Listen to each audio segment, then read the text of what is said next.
Olá, o Panorama de hoje está no ar. A partir de agora, acompanhe o que preparamos para você. 25 de março, centenário de nascimento de Dário da Anunciação Grossi. Você vai saber como funciona o Serviço de Abordagem Social de Caratinga. Vamos falar também sobre a importância da inclusão, reforçada no Dia Mundial da Síndrome de Down.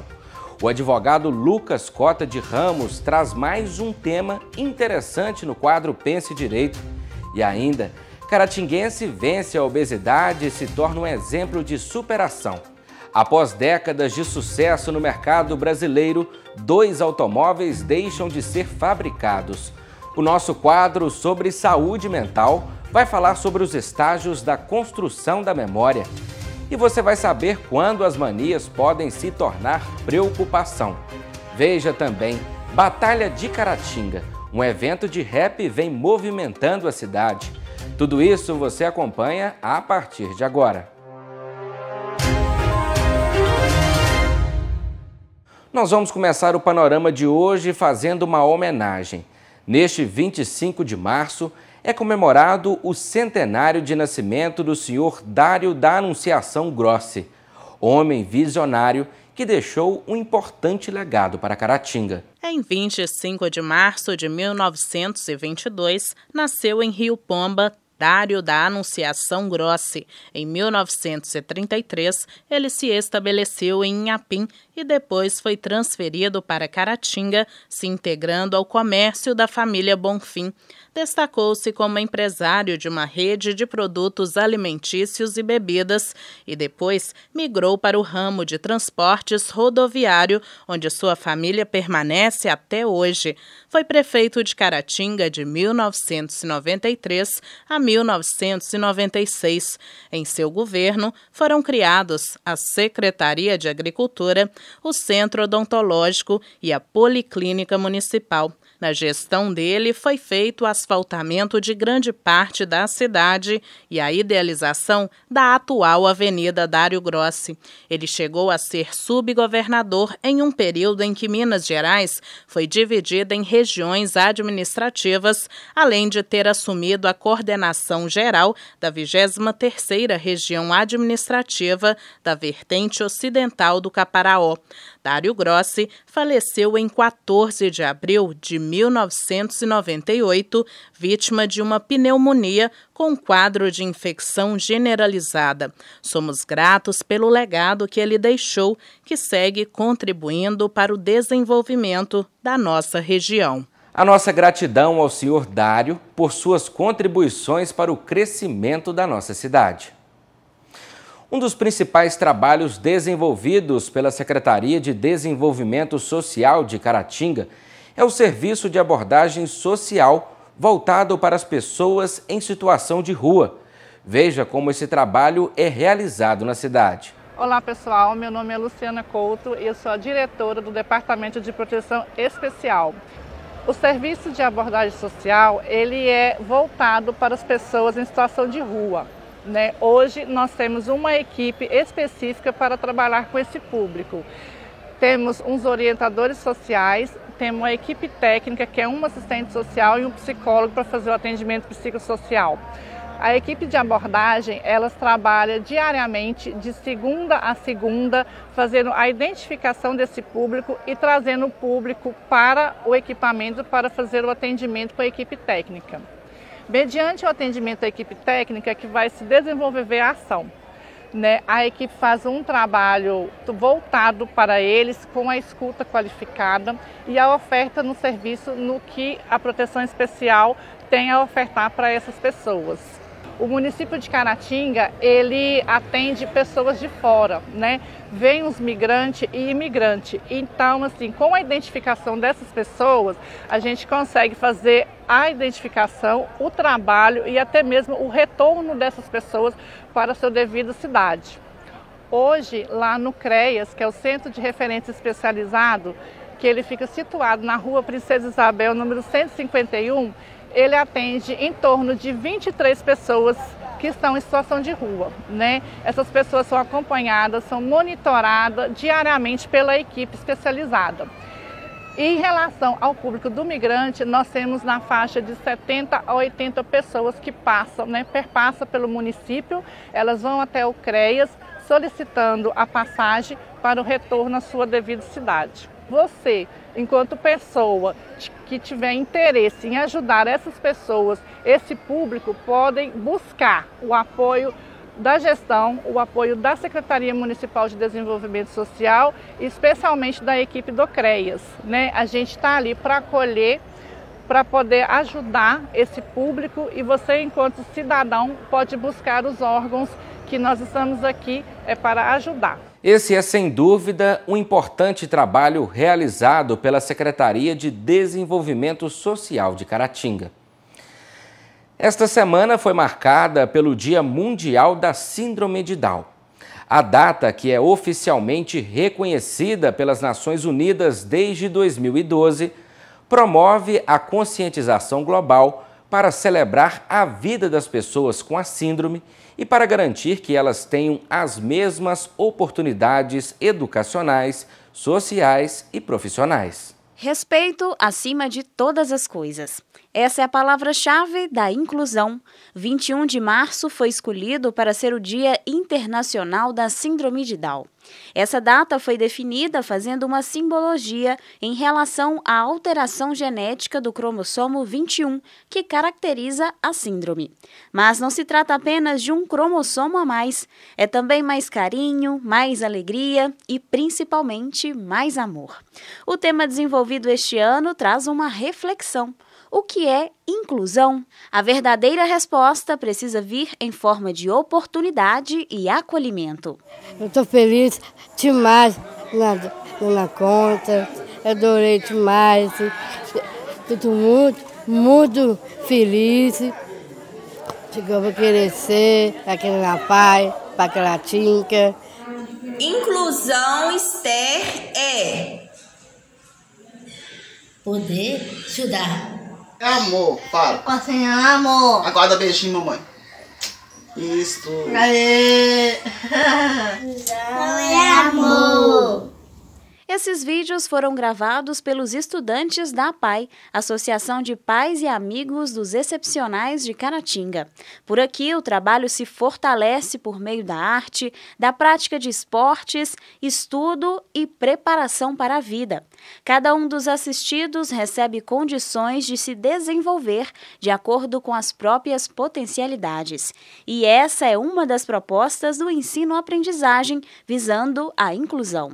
A temática desse ano do Dia Internacional da Síndrome de Down veio até trazendo essa provocação. A frase incluir quer dizer reticências para as famílias, os alunos, os professores completarem, né? E aí os nossos alunos responderam que inclusão é amor, que inclusão é estudar.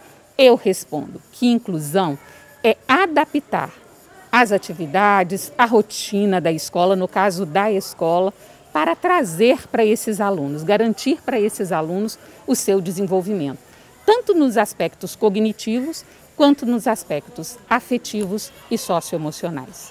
Isso é inclusão. As atividades acontecem de forma lúdica e direcionada. Tudo para proporcionar um ambiente agradável, onde aprender se torna peça fundamental na convivência. Os nossos alunos, como tema é inclusão, e a nossa APAI inclui, e também prepara nossos alunos para estarem incluídos na sociedade. A APAI aqui, nós temos aqui especialmente no módulo 2, além da escola, nós temos as oficinas, que quando o aluno termina a EJA, o que esse aluno vai fazer? Não tem escola mais para ele? Então nós ofertamos as oficinas. Então nós temos oficina de jardinagem, de padaria, de artes, as atividades de vida diária, porque esses meninos precisam estar preparados para viver fora do mundinho nosso da APAI. Então nós temos a casa, o centro diz que com fogão, com micro-ondas, que eles vão estar aprendendo essas atividades que eles farão na casa deles.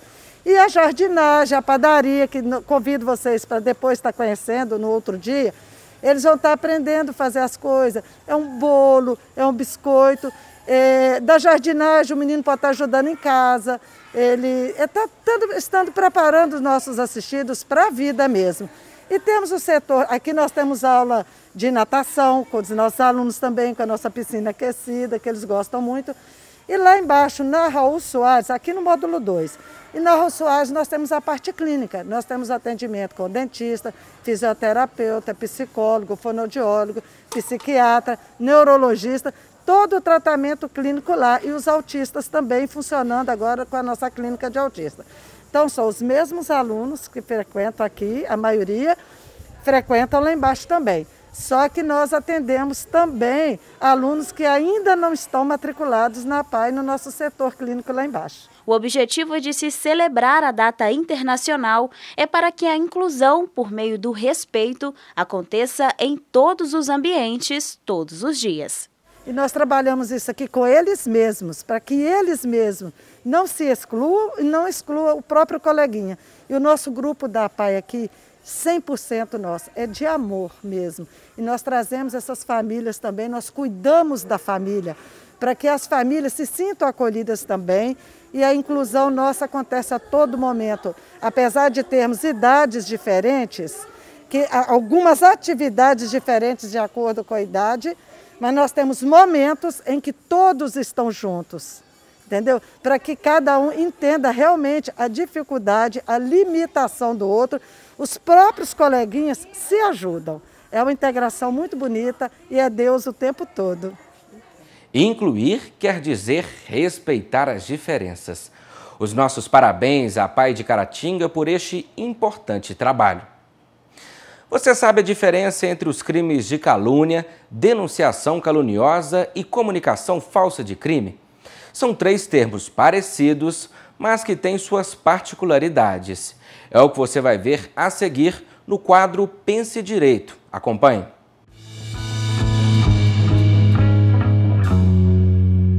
Crimes de calúnia, denunciação caluniosa e comunicação falsa de crime ou contravenção.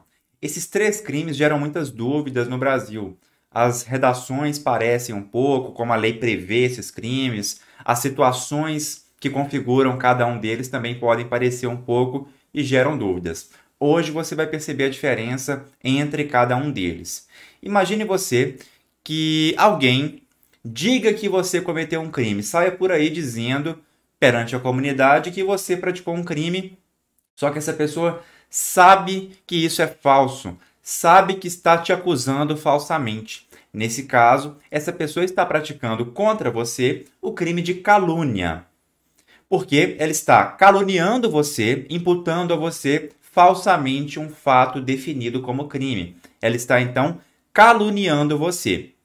Agora pense que, além disso, além de fazer isso, essa pessoa vá até uma delegacia, registre um boletim de ocorrência contra você por um crime que ela sabe que você não praticou. Nesse caso, mais do que uma calúnia, ela está praticando contra você a denunciação caluniosa. Por quê? Porque quando ela registra o boletim de ocorrência contra você, isso obriga um delegado de polícia, autoridade policial, a iniciar uma investigação.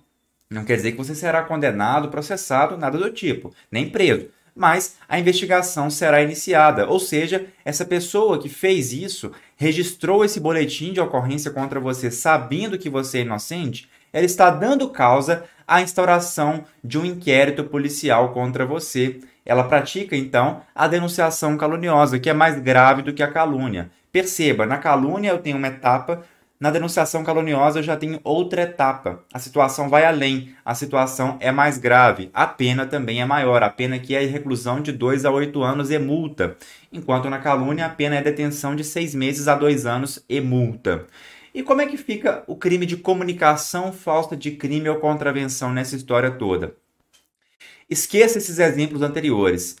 Pense que uma certa pessoa decida ligar para a polícia dizendo que presenciou um crime, dizendo que um crime acaba de acontecer num determinado local. Mas essa pessoa não está apontando alguém como suposto autor desse crime. Essa pessoa está mentindo, ela liga mentindo para a polícia, mas ela não está falando que o autor do crime foi fulano ou ciclano, não. Ela simplesmente está passando um trote, entre aspas, né? Não é tão simples assim, algo grave, né? Mas esse trote, nele ela está dizendo que alguém que houve um crime naquele local, sem, contudo, apontar uma pessoa certa, determinada como autora desse crime. Nesse caso, ela não está dando causa a um inquérito policial contra alguém, afinal, ela não apontou alguém.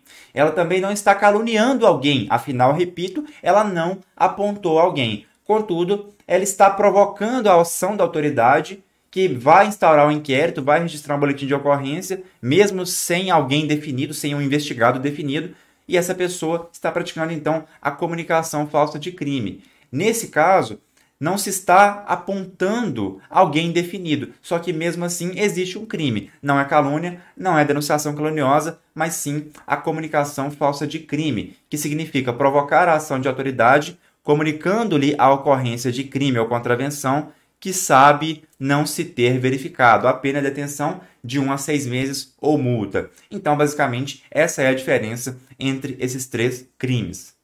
De acordo com dados da Organização Mundial da Saúde, pelo menos 22% da população brasileira adulta está obesa. Mas como vencer essa doença? Você vai conhecer agora a história de uma jovem caratinguense que deu a volta por cima, perdeu muito peso e atualmente é um exemplo para muitas pessoas. Nossa equipe de reportagem está deslocando neste momento para a rua Paulina Miranda, no bairro Esplanada, aqui em Caratinga, para contar a história de uma jovem de 28 anos. Ela chegou a pesar mais de 120 quilos e atualmente perdeu mais da metade deste peso. Uma história emocionante que você acompanha a partir de agora. Às vezes, já passei várias vezes na frente do espelho e abaixar a cabeça, não consegui me olhar. A pessoa tem que se aceitar que está doente, porque a obesidade é uma doença. Seguimos atrás de uma história de muitos capítulos, divididos em episódios de tristeza, preconceito, luta e a tão esperada vitória. Quem nos recebeu no portão de sua casa com um sorriso estampado no rosto foi a personagem dessa trajetória, a nova Mônica Costa Moura. No início de nossa entrevista, logo voltamos a quase 2 anos, na batalha diária contra o excesso de peso. Toda a vida eu fui acima do peso, toda a vida, desde criança, né? Eu fazia alguma coisa, sabe? Eu sempre estava fazendo alguma coisa. Eu procurava nutricionista, endocrinologista, era aquela coisa de academia, ia, parava, gostava de fazer caminhada. Então eu vivia no efeito sanfona, que era engordava, emagrecia. Foi após a gravidez que a jovem começou a sentir na pele o peso. Tudo ficou mais difícil e a rotina não era a mesma. Atividades que eram feitas com facilidade começaram a se tornar impossíveis. Eu lembro que acabou meu resguardo, né? Eu falei, não, agora eu vou para Dário. E quando a gente engorda, os outros falam assim, a grávida, quando engravida o pé cresce. Mas não é o pé, né? É que é a gente que engorda. Eu lembro que eu peguei o meu mesmo tênis, que eu sempre fazia minhas coisas, e fui para Dário Grossi. E cheguei lá, aquele tênis começou a pegar meu pé, né? Porque eu estava bem mais gorda, 30 quilos a mais. E eu lembro, gente, meu pé sangrou e eu sentei no meu filho e fui chorando. Falei assim, meu Deus, me dá uma luz. Tudo foi piorando. Diagnósticos graves surgiram, afetando diretamente a saúde. Eu sentia falta de ar, dor nas pernas, cansaço. Meu nenenzinho, eu falei assim, gente, não vou conseguir nem brincar com meu filho na hora que ele estiver maior. A minha cama é aquela queen, assim, eu tinha dificuldade para subir na cama, para virar na cama. Pressão alta, minha pressão estava sempre alterada, eu estava pré-diabética, já meus exames estavam tudo alterado, colesterol, tudo, estava tudo ruim, sabe? Então, a gente junta tudo, né? Junta a vaidade, porque eu sou uma pessoa jovem, eu não queria aquilo pra mim, e também a questão de saúde. Se eu estava naquela situação com 26 para 27 anos, imagina, com 40 anos, como é que ia ser minha vida? Né? Talvez eu nem sobreviveria, não sei. Em meio a tantas limitações, Mônica decidiu realizar uma intervenção cirúrgica, conhecida como bariátrica. A recuperação não tem sido nada fácil. Mesmo após 1 ano e meio de procedimento, existe uma luta diária para se manter o peso. A Sociedade Brasileira de Cirurgia Metabólica e Bariátrica aponta que mais de 5 milhões de brasileiros são elegíveis para o procedimento.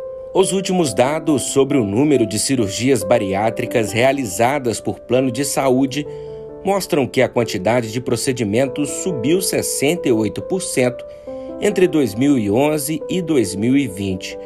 Já os realizados pelo Sistema Único de Saúde, o SUS, caíram na mesma proporção. O procedimento correu tudo bem, graças a Deus, minha cirurgia não teve nenhuma intercorrência, o meu pós-operatório foi ótimo. E mudou tudo, primeiro, né, a alimentação, é o que mais muda, né, eu comia, sei lá, 600 gramas de comida, não sei, hoje em dia o máximo é 200 gramas, né, na época que eu fiz, não comia nem 50, né, eu tomava de 2 em 2 horas líquido, era um copinho de 50 ml, então é difícil, pós-operatório é difícil, mas depois que passa, que você olha para trás e fala, puxa, valeu a pena. Hoje é possível se olhar no espelho com vaidade. Por meio dele, é transmitido um verdadeiro sentimento de uma nova mulher. Um novo recomeço. A jovem não abre mão de exercícios físicos, que são realizados praticamente todos os dias em uma academia da cidade. Toda a dedicação para manter os atuais 62 quilos. Hoje eu sou ativa, faço tudo. Eu vou para São Paulo viajar, né, que eu faço compra lá. Eu ando de 1 da manhã a 3 da tarde e assim, tudo ok, tranquilo. Andaria mais, sei lá quantas horas. Antigamente não, antigamente era a cada 1 hora sentava, descansava e era muito, muito difícil. Hoje em dia eu levanto de manhã, vou para academia, gosto de correr, tenho disposição para brincar com o meu menino, trabalho, faço tudo. Hoje eu me cuido mais, né? Eu gosto. Aprendi a gostar antes. Não sei, parece que quando uma coisa não tá bem na gente, nada serve. Você arruma o cabelo e olha assim, tá do mesmo jeito. Mesmo jeito. Hoje em dia não. Hoje em dia eu tenho outra visão de mim.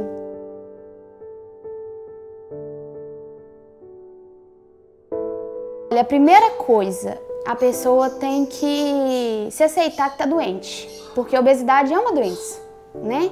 Então a pessoa tem que ter o autoconhecimento de saber que está doente, que precisa de ajuda. E como toda outra doença tem tratamento, a obesidade também tem. Então é procurar ajuda. Primeira coisa, procurar ajuda. Eu falo que o primeiro profissional que a pessoa tem que procurar é um psicólogo. A obesidade hoje ela é uma pandemia também, né? E isso vem preocupando muito. A obesidade ela traz muitos transtornos, né? Muitos problemas psicológicos, como a tristeza, a depressão, a ansiedade, a vergonha, né? A raiva. Então é uma mistura de sentimentos, né?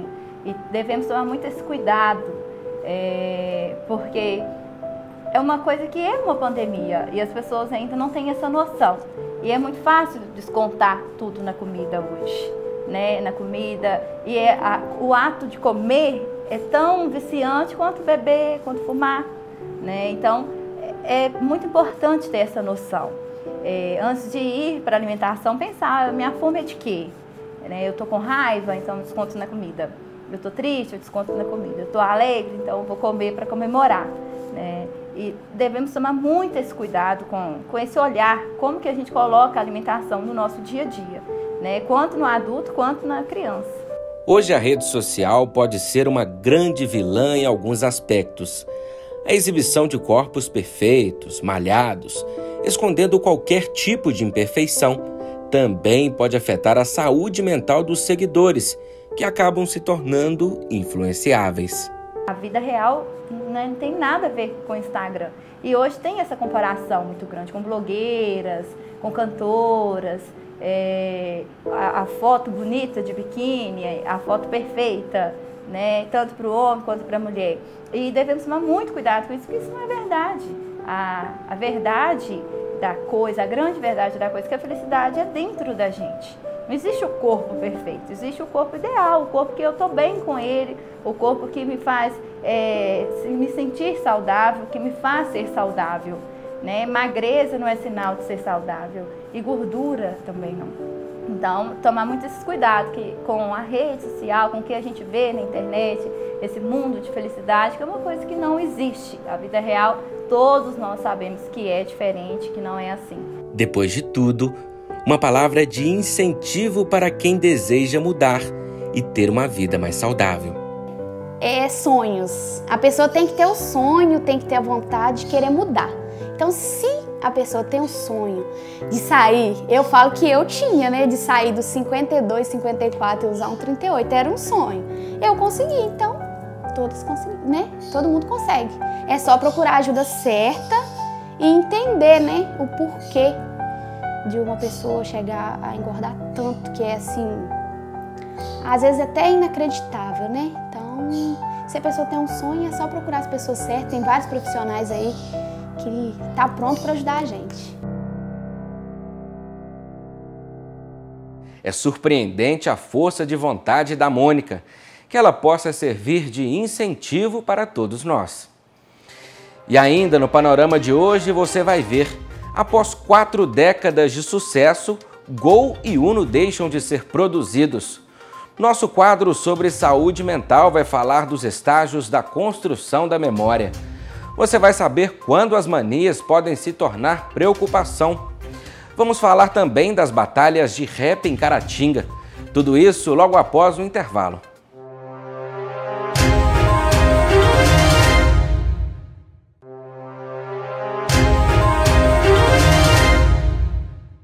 Após 4 décadas de mercado, 2 dos automóveis mais vendidos do país e que possuem uma verdadeira legião de fãs no Brasil deixam de ser fabricados. Você vai saber quais são esses veículos assistindo a nossa reportagem. Tradicionais e tidos pelos amantes do automobilismo como 2 paixões nacionais, o Fiat Uno e o Gol Bola, veículos dos mais populares do mercado, deixaram de ser fabricados em 2022.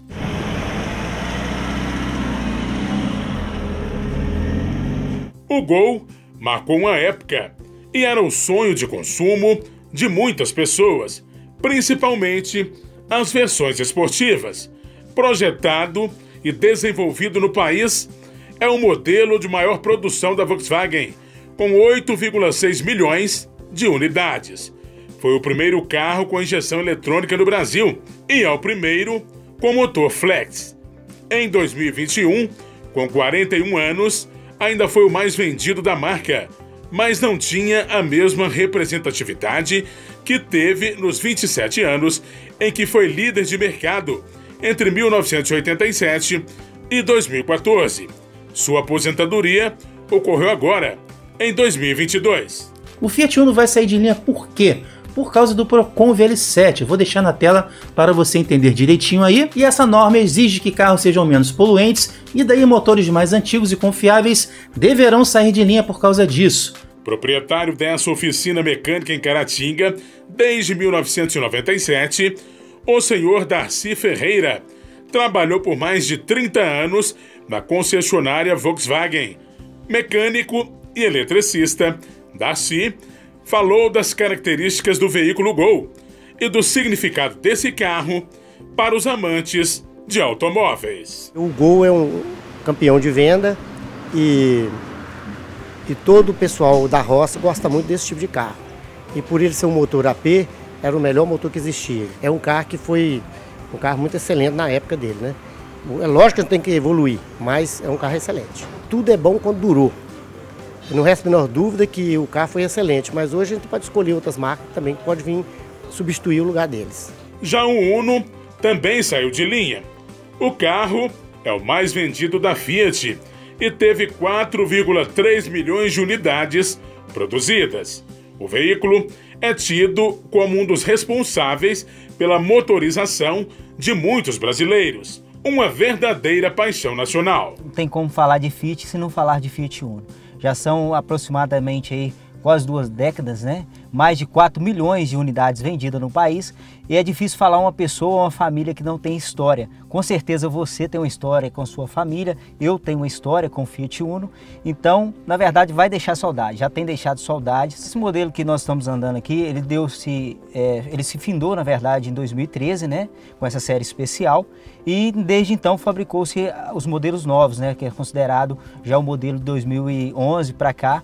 Então, nós vendemos muito sim, e até hoje que nós vemos essa unidade desse carro, muitas pessoas chegam até a concessionária, não tem aquele modelo do carro ainda disponível, infelizmente não. Os ditos carros populares já chegaram a representar mais de 70% das vendas do país. Você está viajando, deu algum problema? Qualquer rua você vai encontrar ali um mecânico para mexer no seu carro. Então não tinha esse problema com isto, custo-benefício com carro, mecânica, peças de reposição e também a economia do carro, que é bom colocar em pauta aqui, que era o carro mais econômico do segmento. Esses dois verdadeiros ícones foram os últimos de grande longevidade. Os novos veículos já não ficam tanto no mercado. Antes, os mais baratos de cada marca já não possuíam preços tão atrativos e estavam atrasados quando o assunto era tecnologia. E agora, o que vem pela frente são carros mais modernos e sofisticados. E nós, como concessionária, com certeza vamos sentir saudades de poder vender esse carro 0 km nas concessionárias.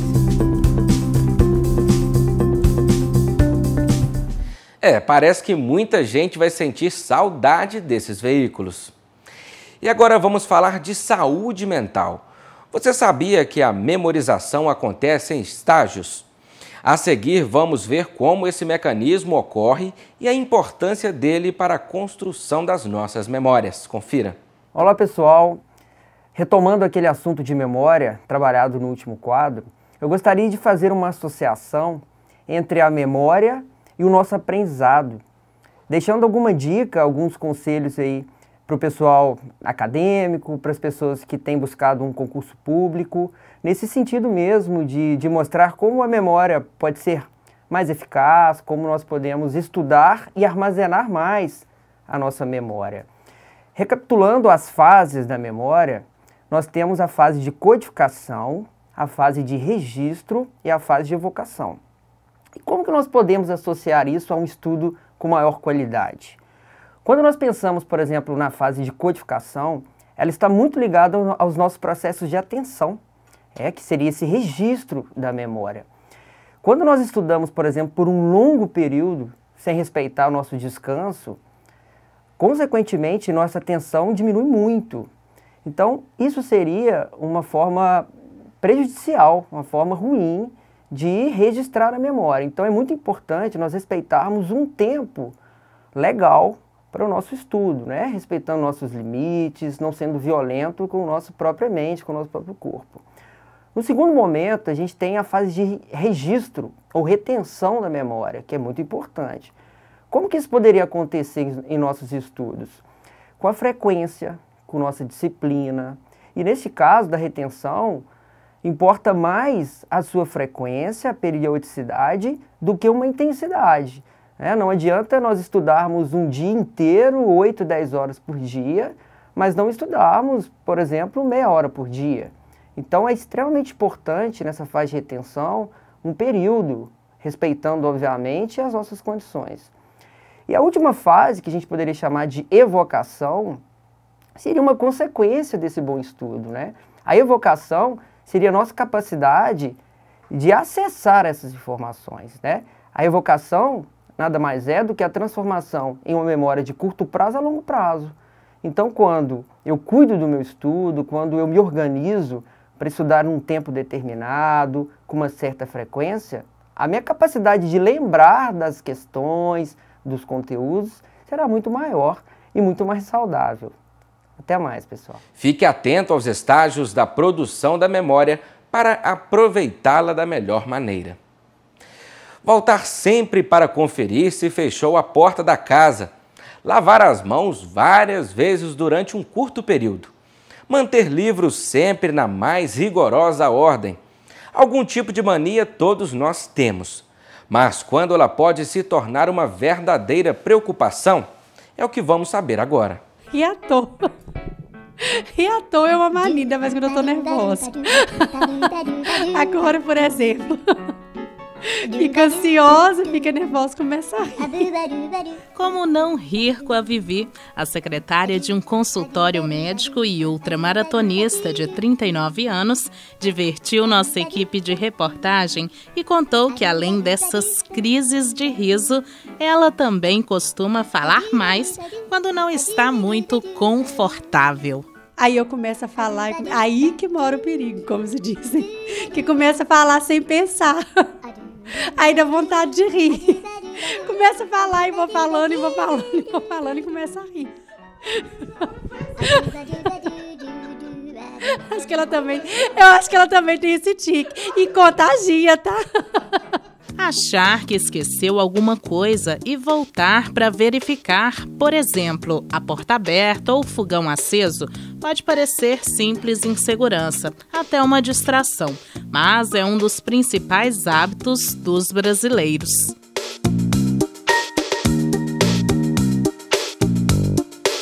A psicóloga e neuropsicóloga Helenice Aredes explicou à nossa reportagem qual a diferença do termo mania usado pelo senso comum e a utilização feita pela ciência. Popularmente, a gente chama os hábitos repetitivos, né, de mania. Mas quando a gente vai tratar dentro da psicologia e da psiquiatria, o termo mania ele está ligado ao transtorno afetivo bipolar, que é uma das fases do transtorno onde a pessoa tem uma exacerbação do humor e que também caracteriza esse transtorno, onde a pessoa ela fica eufórica, ela tem quadro de insônia, às vezes quadros compulsivos, ela tem uma alteração comportamental. Então, para a psiquiatria e para a psicologia, mania está muito mais ligado a essa fase do transtorno afetivo bipolar do que esse hábito repetitivo, né? Que popularmente a gente costuma usar esse termo mesmo, né? Falar que são manias que a gente tem, né? Mas por que será que as pessoas fazem isso? A gente tem que entender assim, que a mania por si só é um comportamento em que a gente executa ele de formas repetidas. Então, são vários fatores que levam a pessoa a ter uma mania. Inclusive, por exemplo, ensinamentos populares, né? Por exemplo, aquela mania de não deixar o chinelo virado, né? É um ensinamento popular que se o chinelo estiver virado, a mãe morre. Então, as pessoas criaram em torno desse comportamento um significado. Então, a gente tem várias funções para essas manias. Podem ser significados que a gente vai aprendendo ao longo da nossa vida, né? E podem também ser alguns comportamentos que eles podem ter a função de comportamentos autorregulatórios, né? Que, por exemplo, roer unhas. A nutricionista Lorena Rosa disse que em determinadas situações, algumas manias que ela tem afloram. Especialmente quando eu tô mais agitada, mais ansiosa, eu tenho umas manias de estalar o dedo, morder a boca, mexer no cabelo. Especialmente a ansiedade. Na maior parte das vezes eu acho que é uma forma de extravasar. O organismo encontra, né? O corpo encontra a forma de extravasar aquele estresse ou aquela ansiedade ali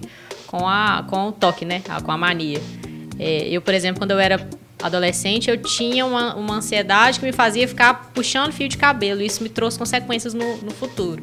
Então, eu acho que é uma forma de extravasar uma energia ruim ou boa, né?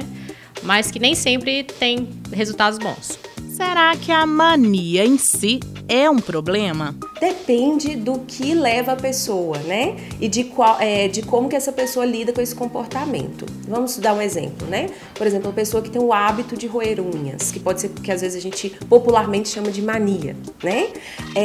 Esse hábito de roer unhas pode estar ligado à tentativa de uma autorregulação emocional, por exemplo, de uma regulação de ansiedade ou de outra emoção que a pessoa experimente. Quando que traz prejuízo? Quando às vezes a pessoa ela rói tanto as unhas que chega a se machucar, ou ela não, às vezes, consegue não parar de roer unhas diante, né, dessa dor ou de algum prejuízo. Então a gente vai observar assim, se o comportamento se tornar muito inflexível, ele tende a trazer alguns prejuízos, sim, né, alguns desconfortos. Então a gente tem que observar o quanto esse comportamento ele pode gerar de prejuízo para o sujeito.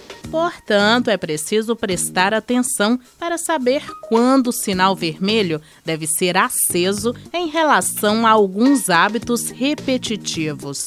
Quando que isso realmente está me trazendo um prejuízo? Quando que isso está ficando inflexível? Quando que eu não consigo mais não fazer? Né? Quando que essa estratégia ela fica limitada? Né? Eu não consigo mais ampliar as minhas estratégias, por exemplo, ligadas à autorregulação emocional. Né? Tudo isso eu preciso começar a avaliar. E se eu não consigo lidar com isso sozinho, eu preciso procurar ajuda.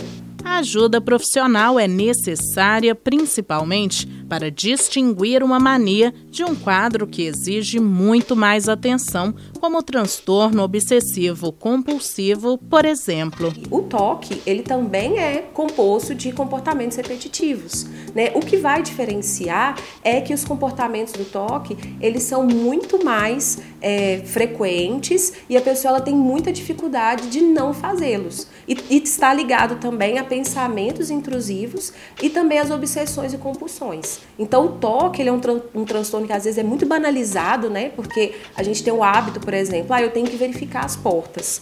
Ok, é um hábito e às vezes a gente não consegue dormir se a gente não verificar. Mas quando a pessoa ela tem um TOC ligado à verificação, esse sofrimento é muito mais intenso do que esse desconforto que a gente sente se a gente não for lá verificar. Né? Os rituais que envolvem o TOC, eles são rituais que eles geram muitos desconfortos no sujeito.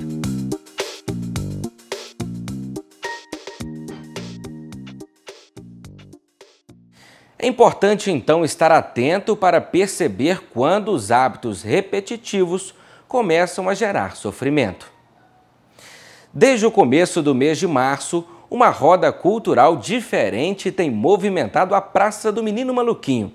É a Batalha de Caratinga, um evento de rap que atrai jovens de toda a cidade. Veja. O raciocínio precisa ser rápido, porque aqui é tudo no improviso. O embate acontece por meio de versos ritmados e quem gerar mais barulho na plateia ganha o duelo. Esse é o princípio das batalhas de rima, um fenômeno da cultura hip-hop que se espalhou pelo Brasil nas últimas décadas.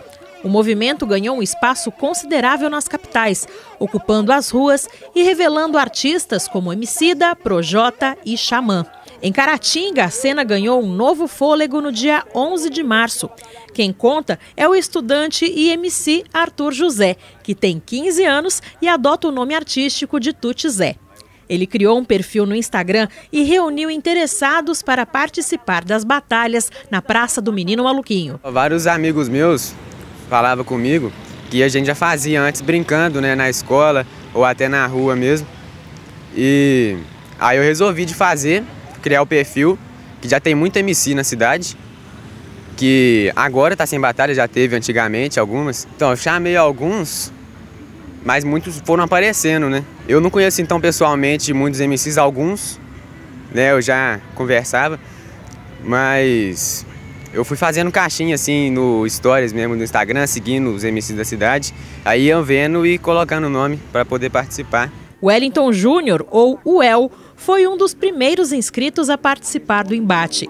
Ele afirma que o rap, além de ser uma arte, pode ajudar as pessoas a desenvolver a habilidade com as palavras. Com certeza, Gabriel Pensador é uma expressão assim, gigantesca. O cara é escritor, o cara é poeta, é filho de jornalista, então o cara sabe o que faz e a molecada pode pegar e ir firme, véio, que dá super certo, os caras são bons. A gente sempre faz rodinha, começa a rimar, tá com a galera, começa a rimar, vai brincando, aí descobre que sabe fazer, aí não para. Eu, por exemplo, não gosto de criar o ataque, para mim é mais difícil eu criar o ataque. A resposta é melhor. O cara te atacou, você já vai com a resposta e já vem na hora. Você lembra do que você já leu, por isso que ler é muito importante, né, nessas horas. Você lembra do que você já leu, do que você já ouviu e a resposta vem normal. Assim como acontece no repente nordestino, o duelo de rimas pode envolver ofensas pessoais para desestabilizar o adversário. Mas quem participa garante que ninguém leva a briga para fora da batalha. Para mim, tranquilo, posso xingar minha mãe, posso falar o que quiser. Dentro da batalha é batalha. Saiu da batalha, tranquilo, abraça e é isso mesmo, tamo junto. Rima resolve com rima. É só não levar pro coração, eu não levo, então pra mim tranquilo. Pra mim é muito tranquilo, por isso que eu pergunto sempre o cara, velho, tá de boa? Pode. Ah, não gosto. Ah, não, então beleza. Os caras não gostam, tranquilo. Agora os caras falam, não ligo. Ah, amigo, aí... A intenção dos organizadores é que os encontros aconteçam no local toda sexta-feira a partir das 7 da noite. E pelo empenho dos participantes, o evento tem tudo para durar. Meu nome é Everton, mas meu nome artístico é Reizinho, me chamam de Reizinho. Primeira batalha minha aqui, agradecendo aí de coração, né, que tamo juntos. Confesso, foi muito gratificante para mim de eu estar aqui hoje rimando, de eu estar batalhando com o pessoal, da gente tá trazendo essa cultura mais para frente, da gente estar espalhando isso pela cidade. Por mais que a nossa cidade pode ser pequena, a gente pode estar trazendo a cultura para muitos para fora, né, que a gente pode ser uma inspiração para alguém a partir de diante. A minha expectativa é a primeira vez, vi a animação do pessoal. Eu estava muito tímido quando eu cheguei, o pessoal me animou, eu fiz um pouquinho e saí. Mas pelo que eu estou vendo aqui, o pessoal está bem confiante, entendeu? E eu acho que com o passar do tempo vai melhorar sim, entendeu? Acho que vai melhorar coisa de 2 meses, se tudo der certo, se a gente conseguir animar o pessoal, vai dar certo sim, vai virar até um evento cultural. É muito interessante ver movimentos culturais surgindo espontaneamente na nossa cidade. E o panorama de hoje vai ficando por aqui. Para seguir conectado com as notícias ao longo da semana, acesse as nossas redes sociais. A você que nos acompanha, o nosso muito obrigado. Esperamos por você na próxima edição. Até lá!